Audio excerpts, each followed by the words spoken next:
Boss Police! Boss! Patawag naman po. Hindi pwede. Baka magalit si General. Tsaka kung tatawag ka, may telepono naman doon sa loob. Sige na po, boss. Pagbigyan niyo na po ako. Kahit sandali lang po.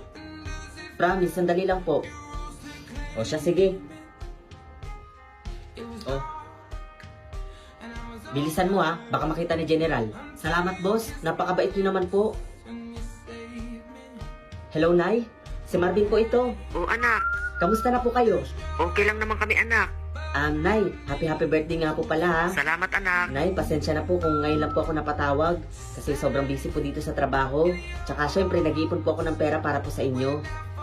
Tsaka Nay, mahirap rin po kasi yung signal dito sa barko.